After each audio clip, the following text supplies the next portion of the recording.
To everyone welcome back to Sweety Aces blog. ఈరోజు వచ్చేసి మామిడికాయ పచ్చడి అండి, ఆవకాయ పచ్చడి. పక్కా కొలతతో ఈ టిప్తో చేయండి. చూడండి, ఈ మ్యాంగోలను అయితే శుభ్రంగా కడిగి పెట్టుకున్నా. అయితే ఇవి ఇలా చాకుతో కట్ చేయడానికి చాలా ఇబ్బంది అవుతుంది. అయితే ఇందులో ఒక టిప్ అయితే మీకు చూపిస్తున్నాను. చూడండి, చాలా ఈజీగా మీరు ఇంట్లోనే కట్ చేసుకోవచ్చు.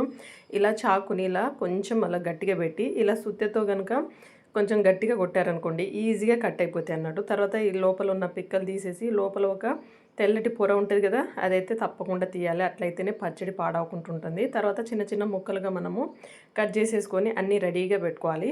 మీకు పక్కా కొలతతో చెప్తాను. చూడండి, ముక్కలు అయితే ఇలా కట్ చేసి పెట్టుకున్నాను. ఈలోగా మెంతులు అదేవిధంగా ఆవాలను అయితే కొంచెం వేయించుకొని డ్రై రోస్ట్ చేసి పెట్టేసుకున్నాను. అదేవిధంగా వెల్లుల్లిని కూడా పొట్టు తీసేసి ఇలా పెట్టేశానండి. ఇప్పుడు ఏం చేస్తున్నానంటే ముక్కలను అయితే ఈ బౌల్తో అయితే కొలత ప్రకారం తీసుకుంటున్నాను. 3 బౌల్స్ అయినాయి. ఓకే, ఇప్పుడు దీంట్లో ఏంటంటే ముక్కలు అనేటివి మెత్తపడకుండా ఉండాలంటే ఫస్ట్ అయితే కొంచెము ఆయిల్ని అయితే ఇలా వేయాలి. నేనైతే పల్లి నూనెనే వాడుతున్నాను. ఇలా ముక్కలకు నూనెను పట్టించిన తర్వాత దీన్ని పక్కన పెట్టేసి ఇప్పుడు పక్క కొలతతో మనం 3 గిన్నె నిండా తీసుకున్నాం కదా, అదే బౌల్తోటి అదే గిన్నెతోటి ఏం చేద్దామంటే కారం ఒకటి, ఉప్పు వచ్చేసి దొడ్డు ఉప్పు అండి. దీన్ని మిక్సీ పట్టుకున్న నేను హాఫ్ వరకు తీసుకుంటున్నాను. అదేవిధంగా ఇప్పుడు మెంతు పౌడరు, ఆవాలు, ఇవన్నీ మిక్సీ పట్టుకున్న పౌడర్ని అయితే ఇందులో కలిపేస్తున్నాను. మంచిగా ముక్కలో పట్టేటట్టు మంచిగా కలుపుకోవాలన్నట్టు. ఇలా కలిపేసుకున్న తర్వాత ఈలోగా ఏం చేద్దామంటే వెల్లుల్ని అయితే కొంచెం క్రష్ చేసుకోవాలి. తర్వాత కొంచెం ఆయిల్ అయితే ఫ్రై చేయాలి.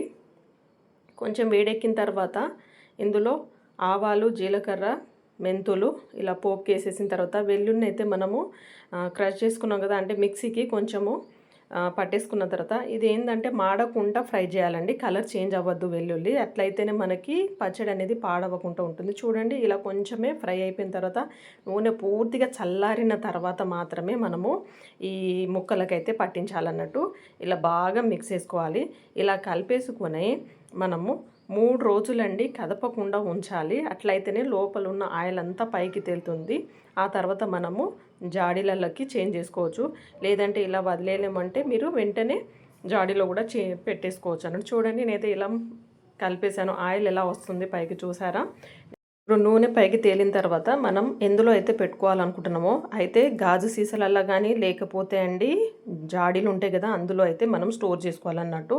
ఇలా మనం 3 రోజులు కలుపుతూ మనము పెట్టేసుకుంటే మనకు సంవత్సరం పాటు నిల్వ ఉంటుంది పచ్చడి. చాలా ఈజీ అండి. ఈ కొలతతో ఈ టిప్తో మీరు చేసి చూడండి, మీకు పక్కాగా వస్తుంది అన్నట్టు. నచ్చితే please like, share, subscribe. Thank you for watching.